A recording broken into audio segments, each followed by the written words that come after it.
선생님 안녕하세요. 안녕하세요. 아이고, 오늘 비가 많이 와서 오는데 고생했죠. 네, 너무 많이 왔어요. 오늘 나온 곳이 서울 관악구 신림동이에요. 여기에 괜찮은 다중주택이 하나 나와서 좀 보러 나왔습니다. 제가 네이버 지도상으로는 신림역에서 나와서 한 3분 정도만 걸어가면 되거든요. 역세권이죠. 그러니까 다중주택은 역세권이 굉장히 중요해요. 왜요? 다중주택은 주차장이 부족하거든요. 그래서 만약에 역세권이 아니다, 역에서 굉장히 좀 많이 걸어가야 된다라고 하면요, 수요가 없어요. 임차인이 잘 안 맞춰줘요. 그래서 다중주택 볼 때는 반드시 역세권이어야 돼요. 역세권의 기준이 어떻게 되는 거예요? 도보로 한 10분 정도 걸어갈 수 있으면 역세권이라고 할 수 있겠죠. 오늘 물건은 신림역에서 걸어갈 수 있는 아주 괜찮은 곳입니다. 또 이 신림역이 괜찮잖아요. 2호선도 지나가지만 재작년에 신림선이 생겨가지고 강남 20분이면 갈 수 있고 여의도 15분이면 갈 수 있거든요. 그냥 일자리가 아니라 고소득의 일자리까지 접근성이 괜찮은 거죠. 우리가 저번에 강남에 오피스텔 갔을 때 월세가 얼마였어요? 115만 원? 네. 그리고 막 120만 원도 있었잖아요. 물론 이제 대부분 여자분들이라고 하면 오피스텔처럼 직장에 가깝고 깔끔하고 깨끗하고 안전하고 또 옵션도 들어가 있는데 선호하거든요. 근데 남자분들은 절대 그런 데서 못 살아요. 그래서 대중교통 타고 이 정도 거리라고 하면 수요가 그만큼 있다라는 거죠. 그래서 여기 월세가 거의 한 50에서 60 정도 하니까 공실날 리스크는 없는 곳이고 신림역이잖아요. 유동인구 지금 아침 시간인데도 굉장히 많죠. 그리고 여기 이쪽 3번, 4번 출구 쪽으로 우리가 상권 분석해보면 20대 유동인구가 굉장히 많거든요. 그래서 저녁에 와서 뭐 밥을 먹던 카페를 가든 여기 이쪽에 있는데 가잖아요. 뭔가 애들 노는데 오는 느낌이 있어요. 왠지 내가 좀 나이가 있는 느낌? 제가 나이가 좀 있긴 하지만 근데 만약에 신림역에 와서 내가 뭐 이제 친구분들을 만나거나 좀 놀아야 된다라고 하면 여기 보이시죠? 르네상스 쇼핑몰 이쪽에서 노시면 돼요. 여기는 그래도 30, 40대 유동인구가 좀 돼요. 아이고, 비 오는데 사고가 좀 났나 봐요. 그렇죠. 빗길 안전운전 해야 돼요. 여기 보시면 여기가 타임스트림이거든요. 이게 원래는 신림역에서 유명한 포도몰이었어요. 포도몰. 굉장히 유명한 쇼핑몰이었는데 영등포에 있는 타임스퀘어 아시나요? 그 빌딩 운영사가 여기를 샀어요. 사가지고 다시 리모델링 한 거예요.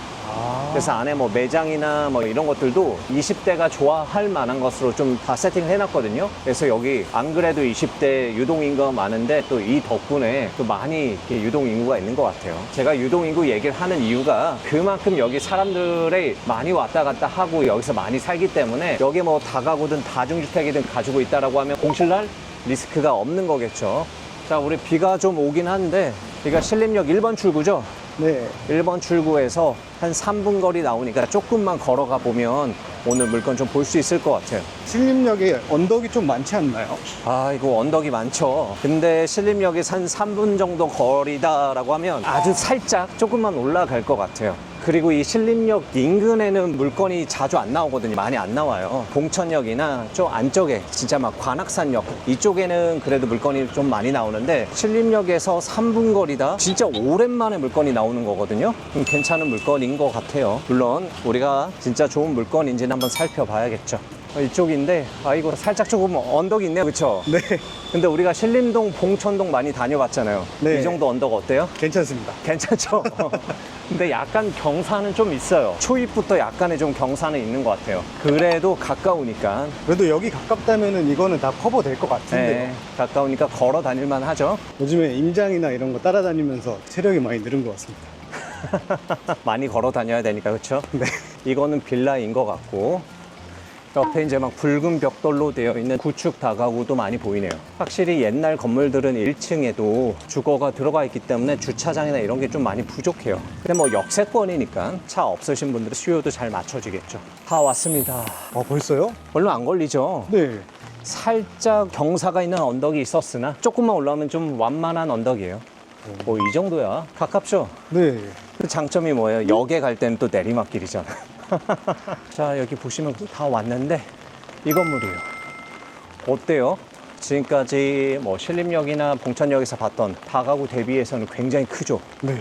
주차장도 넉넉한 거 아닌가요? 주차는 현재 4대 정도 가능하네요. 근데 뭐 3대수 대비해서는 좀 부족하겠죠, 확실히. 그리고 옆에 웬 절 같은 게 있네요. 쌍림사. 특이하네요. 이렇게 좋은 입지에 비싼 땅에 절이 들어와 있습니다.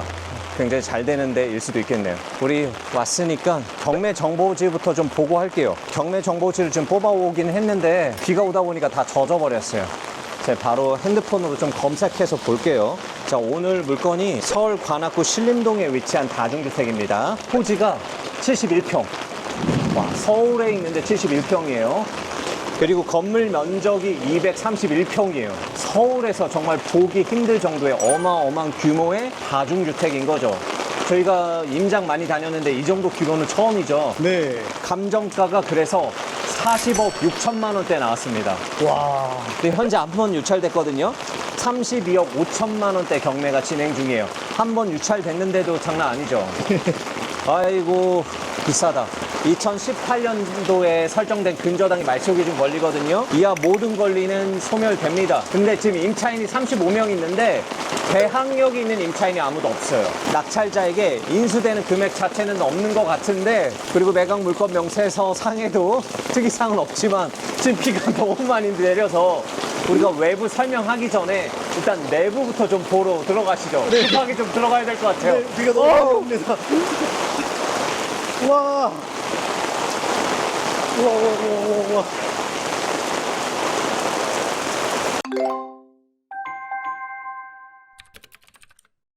아이고, 비가 엄청 내립니다.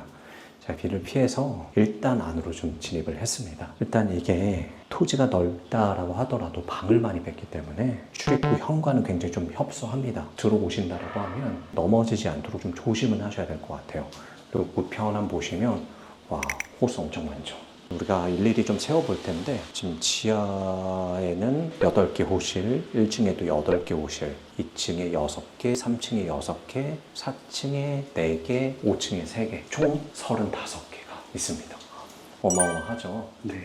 일부 좀 우편물이 좀 쌓인 데가 있어가지고 먼저 나가신 임차인분도 계신 것 같아요. 좋은 가격에 낙찰 받아서 임차인분들이 좀 피해가 좀 없었으면 좋겠어요. 그리고 들어오시면 이쪽에 1층, 그리고 여기 이제 지하 1층이죠. 특히 오늘 비가 엄청 많이 오잖아요. 그래서 지하 1층에 물이 좀 차는지 안 차는지 이런 것도 확인이 가능할 것 같아요. 그래서 지금 비가 와서 저희가 엄청 고생은 하고 있지만 또 이게 체크해 볼 수 있는 큰 장점 중에 하나인 것 같아요. 지하 1층에는 지금 방이 8개예요. 건축 면적이 한 40평 위에 올라갔거든요. 방을 8개 뺐으니까 방 하나당 크기는 좀 작을 것 같아요. 한 4.5평 정도 될 것 같습니다. 그래서 지금 문이 따닥따닥 쭉 있어요. 복도도 살짝 좀 좁은 편입니다. 누수나 뭐 이런 흔적은 전혀 안 보이고 깔끔해요. 깨끗해요. 그 바닥에 뭐 물기나 비가 흘러내린 뭐 흔적이나 이런 건 전혀 없습니다. 그리고 타일 상태도 지은 지 5년밖에 안 돼가지고 굉장히 깨끗하고 살짝 좀 금이 가긴 했는데 뭐 이 정도야. 그쵸?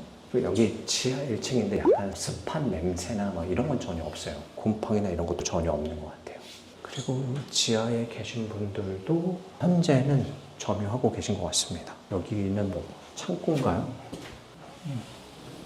주기적으로 관리를 해야 되니까 관리 업체 어떤 뭐 청소 도구들이 있고, 그리고 여기 CCTV가 잘 설치가 되어 있죠. 그래서 뭐 보안상의 이슈나 이런 건 좀 없는 것 같아요. 한층 더 올라가서 1층도 좀 살펴볼게요. 좀 조심하세요.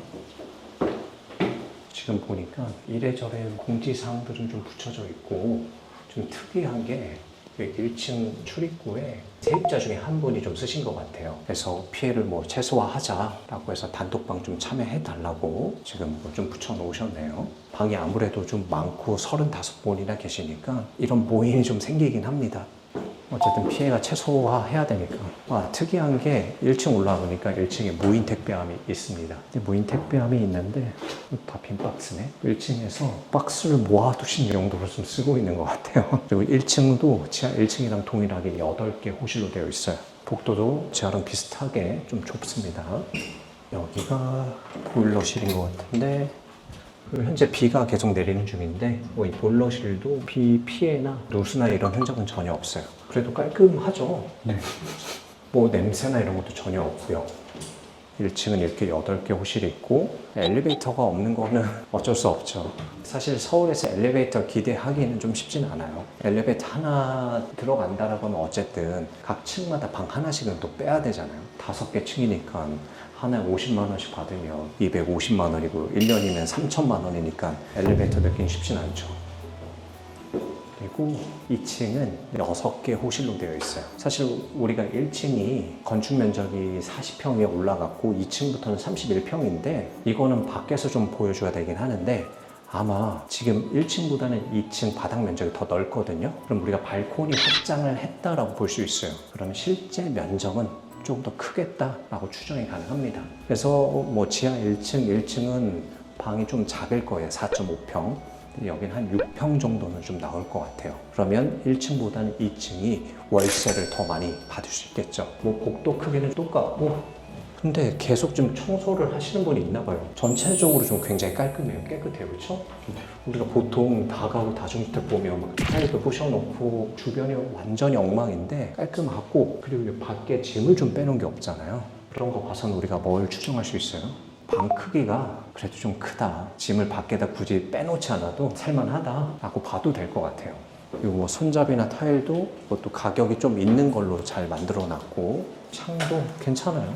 제가 일부러 비가 와서 누수 흔적이나 이런 거 좀 보고 있긴 한데 전체적으로 깔끔하고 페인트 부분은 좀 어쩔 수가 없는 것 같아요. 좀 떨어지고 까진 게 있지만 옆에 타일은 괜찮아요. 또 이게 유광이 아니라 무광이어서 약간 분위기도 좀 더 나고 깔끔한 느낌이 있어요. 그리고 여기가 3층이죠. 3층도 방이 6개, 2층하고 동일한 구조로 되어 있고 택배들이 많이 와 있고 전체적으로 물을 많이 시켜서 드시네요. 그래서 우리가 또 여기서 하나 추정할 수 있죠. 택배 아저씨가 힘들겠구나. 아이고, 엘리베이터도 없이 여기까지 올라오면 얼마나 힘들겠어요. 왜냐면 우리 회원님 중에 택배 하시는 분이 있어서 그래요. 밤늦게 쿠팡에서. 젊으신 분인데 얼른 좋은 물건 낙찰 받아가지고 경제적 자유 좀 이루셨으면 좋겠어요. 그리고 여기가 4층입니다. 4층에 올라오면 방이 어때요? 4개예요, 4개. 약간 조금 더 넓을 수 있겠다라고 생각할 수도 있는데 이쪽이 일조권 사선제약 때문에 아까 이렇게 꺾어서 올라갔거든요. 그건 제가 이제 나가서 한 번 더 보여드릴게요. 여기는 보일러실이 이쪽으로 빠져 있네요. 그리고 여기 401호 전용 테라스래. 출입 금지한대요. 봐서는 401호는 뭐가 있어요? 테라스가 있어. 테라스가 있다. 그래서 월세를 더 받을 수 있다. 우리 강 PD님 똑똑해졌어요. 네, 전용 테라스여서 문이 안 열려요. 그래서 좀 구경을 할 수 있나? 이야, 좀 카메라 한번 줘볼래요? 전용 테라스가 상당합니다. 어때요? 전용 테라스가 웬만한 테라스보다 훨씬 커요. 여기 문은 잠겨 있지만 나가면 문을 열 수가 있거든요. 근데 그렇게까지 열어가지고 보면 약간 전용 공간이니까 주거 침입이 될 수도 있잖아요. 그래서 이렇게 살짝 구경하는 정도. 근데 이 테라스가 꽤 마음에 드는데요. 401호는 월세 꽤 많이 받아도 될 것 같아요. 그리고 크기도 이쪽 라인을 다 쓰고 있는 거잖아요. 이거 구조를 좀 봐야 되겠는데 크기가 꽤 큰데요, 제법? 아이고, 아까 비가 많이 와서 건축물 대장이고 막 지금 다 축축해가지고 여기 보이시나요? 투룸이네. 투룸으로 돼 있어요. 투룸에 이 어마어마한 테라스 혼자 쓰는 거죠. 그럼 월세 100 이상 받을 수 있을 것 같아요. 나쁘지 않아요. 여기만 테라스가 있는 건가요? 그쵸, 여기만 있어요. 거의 뭐 바베큐도 구워 먹을 수 있고 뭐 여러 가지 할 수 있겠네요. 그럼 여기는 위에를 안 덮었으니까 일반 건축물은 아니네요. 위반 건축물은 아니긴 한데 보니까 위에 빗물바지가 좀 있어요. 사실 이것도 위반이긴 하거든요. 걸리면 이행강제금을 내야 되죠. 그리고 여기 올라오니까 갑자기 환해진 느낌 있지 않아요? 네. 창이 굉장히 커요. 통창. 굉장히 밝아요. 여기 올라오면 방이 3개가 있습니다.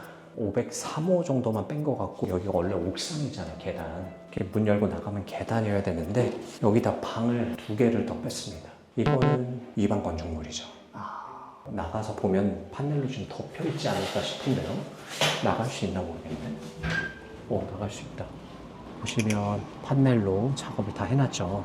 면적이 꽤 넓을 수도 있어요. 여긴 뭐 좁아가지고 뭐 옥상 공간으로 쓸 수는 없겠네요. 빗물바지가 이거네요. 네. 그래서 이행강제금도 우리가 확인해봐야 되고 네, 이렇게까지 전체적으로 좀 둘러봤습니다. 여기는 주인 세대라 좀 넓나요? 주인 세대는 아니고 원룸이라고 보시면 돼요. 그래서 5층이라 아이고 이건 월세는 2층이나 3층 대비해서는 덜 받던가 해야겠죠. 뭔가 내부적인 메리트가 있다라고 하면 더 받을 수는 있겠지만 내려가면서 혹시 계시는 세대가 있으면 한번 배를 좀 눌러보죠. 무슨 뒤에 어떡해요? 뭐 많이 묻었어요? 네. 어떡하지? 그래도 촬영은 속행해야죠. 내려가 봅시다. 3층에는 안 계신 것 같아요. 계세요.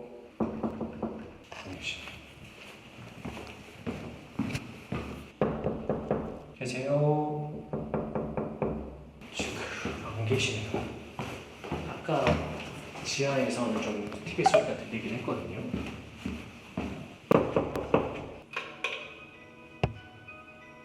안 계시네요. 계세요. 경매 때문에 왔는데 좀 몇 가지만 여쭤봐도 될까요? 뭐래요? 그냥 사시는데 뭐 불편한 게 없나 좀 해서. 어때요? 아, 그래요? 아, 죄송합니다. 쉬세요. 죄송해요. 강아지가 있는지 몰랐네요. 저 한 가지만 좀 여쭤봐도 될까요? 비 올 때 뭐 비 피해나 이런 거 좀 없으세요? 뭐 누수나 이런 것도 전혀 없으세요? 아, 예, 감사합니다.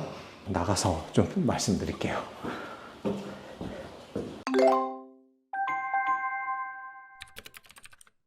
지금 35개 호실에 한 두 분 계신데 한 분은 아마 밤에 일하시는 분인 것 같아요. 현재 좀 주무시고 계셔가지고 문을 좀 안 열어주셨고, 또 한 분은 이제 멍멍이를 키우고 계신 이제 여자분이어서 남자 이제 목소리가 나니까 열어주기 좀 곤란하신 것 같아요. 그래서 이 시간대가 아니라 사실은 저녁 시간 위주로 오셔가지고 봐야 방을 좀 제대로 볼 수 있을 것 같아요. 사실 원룸도 내부 구조나 이런 걸 확실하게 좀 보는 게 중요하긴 하거든요. 왜냐면 같은 원룸이라고 하더라도 어떤 데는 40만 원 받고 어떤 데는 50 받고 어떤 데는 60 받잖아요. 크기 차이도 있고 아니면 뭐 연식 차이도 있고 안에 구조는 또 어떻게 되어 있느냐, 이거에 따라서 또 다르긴 하겠죠. 지하에 많은 분들이 지금 살고 계시거든요. 근데 아까 살짝 비 피해나 이런 걸 여쭤봤는데 비 피해나 이런 건 좀 없나 봐요. 그래서 물은 좀 잘 흘러가게끔 구조상으로는 잘 되어 있는 것 같아요. 어쨌든 우리가 내부 구조를 파악을 하고 주변에 어떤 원룸들이 있는지 파악을 해야 오늘 물건의 이 원룸이 40 받을 수 있는지 50 받을 수 있는지 60 받을 수 있는지 확정 짓고 할 수 있는 거죠. 건물 외관, 그러니까 비 때문에 우리가 못 보여드렸는데 지금 바닥 면적은 40면적인데 확실히 어때요? 2층부터는 31평이라고 나와 있긴 하지만 훨씬 더 크죠? 네. 지금 확장을 했다라고 볼 수 있고, 그래서 방 크기도 훨씬 더 크다라고 추정해 볼 수가 있습니다. 그리고 이게 2018년도에 지어진 거의 신축급 다가구잖아요. 일대 보시면 이 정도 컨디션의 다가구가 없어요. 또 대리석으로 마감했기 때문에 굉장히 또 깔끔하기도 하고, 이제 금리도 올라가고 건축비도 올라가고 또 어때요? 지하는 못 만들죠. 그러니까 수익률이 안 나오니까 뭔가 구축을 부시고 다가구를 지을 만한 지금 건축업자가 없어요. 물론 이제 금리 좀 떨어지고 월세 가격이 올라간다라고 하면 그때 가서 이제 다가구를 지으실 분들이 있긴 하겠지만, 그 말은 뭐예요? 당분간 이 일대에서 이 정도 컨디션이라고 하면요 굉장히 좋다라고 봐도 될 것 같아요. 주변 일대 봐도 거의 뭐 붉은 벽돌도 많고 신축 있어봐야 이 정도 컨디션일 것 같아요. 건물 보고 오니까 강 PD님은 이런 거 갖고 싶어요? 안 갖고 싶어요? 받고 싶습니다. 받고 싶습니다. 이쪽에 와서 좀 정리 좀 하고 가죠. 잠시만 계산을 좀 한번 해볼게요. 일단은 우리가 고려해야 될 게 저 부분이죠. 위반 부분. 건축물 대장 보니까 위반 건축물로 등재가 되어 있습니다. 위반과 불법의 차이 제가 말씀드렸죠. 우리가 건축물 대장을 보시면 건축물 현황도가 있어요. 도면이 있죠. 네. 그 이제 공부상인데 그대로 지어서 올려야 건축 허가가 나오죠. 여기까지는 위반이 없어요. 그렇죠? 근데 이거를 건축 허가 받은 다른 용도로 쓰거나 증축을 하게 되면 일단 불법. 근데 이 불법을 걸렸다라고 하면 이제 위반. 그럼 이 건물은 불법도 있고 위반도 있어요. 위반은 판넬 부분 지금 이미 걸려가지고 제가 지자체 전에서 확인을 해보니까 연간 지금 이행 강제금이 한 1,000만 원 이상 좀 나온대요. 꽤 나오죠. 면적이 꽤 넓은 것 같아요. 72제곱미터 정도 되니까 그 정도 나올 것 같아요. 그럼 불법적인 부분은 뭐가 있을까요? 지금 지하 1층하고 1층이 뭐로 돼 있냐면 사무실로 돼 있어요. 사무실로. 왜 지하 1층까지 사무실로 해놨는지 모르겠네요. 이게 좀 걸리는 부분이에요. 이게 공부상은 사무실인데 현황은 주거용으로 사용하고 있는 거죠. 우리가 보통 서울에 있는 다가구 본다라고 하면 한 1층 정도는 사무실로 되어 있어요. 공부상. 근데 이게 2개 층이 있으니까 조금 부담이 되는 거죠. 왜냐하면 이게 만약에 지금 안 걸렸긴 했지만 또 내부에 들어가 있으니까 누가 신고하지 않는 이상은 걸릴 일이 없거든요. 근데 만약에 걸렸다. 어때요? 면적이 꽤 크잖아요. 지금 1제곱미터당 10에서 한 15만 원 정도 받거든요. 관악구는. 근데 이게 건물이 새 거기 때문에 그래도 한 1제곱미터당 14만 원, 15만 원은 받을 거예요. 근데 밑에 면적이 아까 얼마였어요? 40평 정도였으니까. 아이고, 뽑아놓은 게 다 젖어서 찢어져 버려가지고 좀 급하게 좀 찾아봅니다. 합쳐서 한 260제곱미터 정도 될 것 같아요. 만약에 2개 층 다 걸렸다라고 하면 이행강제금이 굉장히 크겠죠. 원상 복구 비용도 굉장히 클 거예요. 근데 이거를 내가 감당할 수 있는 수준인지 계산은 해보고 들어가야 됩니다. 방이 35개니까 굉장히 월세 많이 나올 거예요. 그런데 그럼에도 불구하고 잠정적인 리스크는 있다. 그래서 걸렸을 때 내가 어떻게 대응할 거냐 계산은 해보고 들어가셔야 되는 거죠. 근생으로 된 게 걸리는 상황들이 있나요? 이게 사실은 누가 신고하지 않으면 걸릴 일이 없거든요. 근데 만약에 현재 임차인들 35명이 있는데 이분들을 명도를 해야 되잖아요. 근데 이분들이 보증금을 물론 일부 받으시는 분들도 있어요. 소위 임차인. 그리고 좋은 가격에 낙찰 받는다라고 하면 일부 배당을 받고 나가시는 분들이 있는데 만약에 안 받는 사람이 있다. 그리고 구조나 이런 것들에 대해서 좀 지식이 있다라고 하면 어떡하겠어요? 이거 가지고 협박을 하겠죠. 끌려다닐 수 있다라는 거죠. 만약에 끌려다니면 비용이 조금 많이 나갈 수도 있죠. 그럴 때 내가 어떻게 대응할지에 대해서도 확인은 하고 들어가야 되는 거죠. 그리고 우리가 간략하게 시세 조사를 좀 해봤는데 지금 지하 1층이나 1층은 방이 좀 작아요. 그래서 월세를 많이 받을 수가 없어요. 한 40에서 45 정도 생각하시면 되고 그다음에 2층, 3층은 그래도 한 6평 정도 나올 것으로 예상이 됐잖아요. 그래서 월세를 55, 또 크기에 따라서 60까지도 가능할 것 같고 우리가 4층에서 봤었던 투룸, 테라스까지 다 쓸 수 있는 거는 그래도 100 이상은 받을 것 같아요. 그리고 이렇게 계산을 해보면 전체 총 보증금은 한 1억 7천 정도, 월세는 1,700 정도 나옵니다. 물론 이제 얼마에 우리가 낙찰 받느냐에 따라 다르긴 하겠지만 대출을 80% 정도 받을 수 있다라고 하면 이자도 만만치 않습니다. 한 1,100 정도 나옵니다. 와. 그럼 1,700에서 1,100 빼면 남는 돈은 얼마죠? 600 정도. 하지만 우리가 관리비도 받을 거잖아요. 관리비가 한 8에서 10만 원 정도 받을 수 있거든요. 그 관리비의 차익도 생겨요. 한 100에서 150 정도 남을 거예요. 그럼 순수하게 남는 돈은 한 700에서 750 정도 되는 건물이다 라고 보시면 되겠네요. 어때요? 이행강제금은 어떻게? 이행강제금을 일단 빼고 생각해야죠. 아. 이행강제금은 매월 부과되는 게 아니라 매년 부과되기도 하고요. 이게 매년 다 부과되지도 않아요. 총선이나 대선이나 또 기타 행사 있으면 또 빼놓고 부과를 하더라고요. 왜 그런지는 제가 뭐 말씀을 안 드려도 알겠죠. 그래서 이행강제금 빼고 순수익은 한 750 정도 나올 것으로 예상이 되는 건물이다 라고 보시면 되겠습니다. 어때요, 강 PD님? 한 내 자금 6억 정도 들어가서 매월 한 750 정도 받을 수 있는데 하고 싶나요? 하고 싶지 않나요? 고민 좀 해봐야 될 것 같습니다. 근데 이게 주의해야 될 사항이 하나 있어요. 뭐냐면 대출 얼마를 받아야 돼요? 우리가 지금 최저가에 들어간다라고 하더라도 거의 26억 대출 받아야 되거든요. 물론 우리가 대출이 가이드가 있어요. 감정가의 60%, 그리고 낙찰가의 80%라는 가이드가 있고 신탁 대출은 조금 더 나오긴 하죠. 그런데 이게 모든 대출 규모에 대해서 그렇진 않아요. 대출 규모에 한계가 있다라는 얘기예요. 만약에 그러면 100억짜리를 받는다라고 하면 우리가 80억 대출 받아야 되잖아요. 80억 대출을 누구나에게 해주진 않아요. 26억도 한계가 있어요. 왜냐면 제가 예전에 법인으로 아산에 있는 공장 대출을 받기 위해서 28억이 필요했거든요. 근데 이거 대출 받느라 너무 힘들었어요. 근데 이것도 마찬가지예요. 개인에 따라서 26억까지 대출이 나올 수도 있고 안 나올 수도 있거든요. 무조건 80% 다 나오는 거 아닙니다. 그래서 반드시 상담사한테 확인을 하고 들어가야 돼요. 두 번째는 뭘까요? 아까 제가 잠깐 말씀드렸던 그 1층, 2층이 공구상은 사무실로 되어 있잖아요. 이 부분을 내가 감당할 수 있는 수준인지는 일단은 확인을 해봐야겠죠. 세 번째, 이거는 사람들이 생각을 못하는 부분. 단기 임대 플랫폼이요.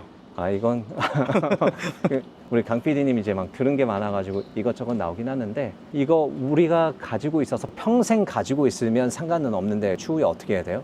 팔아야 돼요. 매도를 해야 되는데 이 정도 금액에서 매도하기가 쉽지가 않아요. 뭐 우리가 빌라도 서울에서 매도할 수 있는 선이 있거든요. 특정 금액 이상 넘어가면 사람들이 아파트를 보지 빌라를 보진 않아요. 근데 그것도 다가구도 마찬가지예요. 저런 준신축급이라고 하면 원래 가격 한 20억에서 25억 선이 가장 좋은 가격에 잘 팔린다라고 보시면 돼요. 물론 요즘 신축 짓는데 공사비가 많이 올라가서 30억까지도 보긴 하는데 일단 30억이 넘어간다, 40억이 넘어간다라고 하면 추후에 매도가 어렵습니다. 왜냐면 그 정도 금액에서 돈 있으신 분들이 이런 다가구 안 봐요. 뭘 볼까요? 근린생활시설을 봅니다. 다가구는 이거 35분 계시잖아요. 물론 관리업체에 맡겨도 되긴 하겠지만 이게 사람과 사람을 상대해야 되는 일이기 때문에 그러니까 이 정도 자금이 있으신 분들은 이런 거 신경 안 쓰고 싶어 하거든요. 뭐 어떤 거 하고 싶어 해요? 말씀드렸듯이 근린생활시설. 근데 수익률 측면만 본다라고 하면요. 서울의 다가구가 훨씬 낫습니다. 근린생활시설은요. 어때요? 수익률 진짜 많이 안 나와요. 많이 나와야 뭐 한 3~4%? 많이 안 나오죠. 그런데도 근린생활 하시는 이유가 뭐냐? 관리하기가 편해요. 관리가. 그래서 은행 이자율보다 높으면 돼요. 그리고 오늘 물건이 있는 곳이 어디예요? 주거지역이에요. 2종 일반. 그런데 보통 근린생활시설이 어디에 있어요? 뭐 상업지구나 준주거에 많이 있잖아요. 땅의 가치가 어때요? 근린생활시설 훨씬 낫겠죠. 가지고 있으면 뭐가 나요? 시세 차익이 훨씬 더 큽니다. 그래서 지금 당장 수익률이 안 나온다라고 하더라도 이 정도 금액을 가지고 있으면 근린생활 시설을 합니다. 그리고 이 신림역 인근도 찾아보시면 한 30억대에 40억대에 근린생활 시설 살 수 있는 게 좀 있어요. 건물. 그러니까 완전히 꼬마 빌딩인 거죠. 한 4층, 5층 정도 되는 거. 물론 연식은 이거보다 조금 오래됐을 거예요. 그래서 그런 거 하지 이런 거 안 하시기 때문에 바꿔서 말하면 어때요? 내가 이 물건을 낙찰 받은 다음에 추후에 매도하려고 하면 이 물건을 사줄 사람의 수요가 그렇게 많지는 않다라고 보셔야 돼요. 그래서 이것까지 감안하고 들어가시는 게 좋습니다. 무조건 월세가 많이 나온다 해서 좋은 게 아니네요. 이게 좋고 안 좋고는 그 사람의 목적에 따라 다른 것 같아요. 그렇다 하더라도 내가 뭐 자금적으로 한 10억 정도 있는데 이 정도 건물 받아가지고 서울에 월세를 매월 받고 싶다라고 하시면 괜찮겠죠. 나쁘지 않죠. 네, 오늘 물건 컨디션 굉장히 괜찮습니다. 2019년도에 지어졌고요. 건물 상태도 너무 좋아요. 방도 35개, 월세도 잘 나오죠. 서울에서 보기 힘들 정도의 아주 우량한 다가구입니다. 그리고 신림역에서 어때요? 굉장히 가까운 역세권인데, 그리고 요즘 경매에 어때요?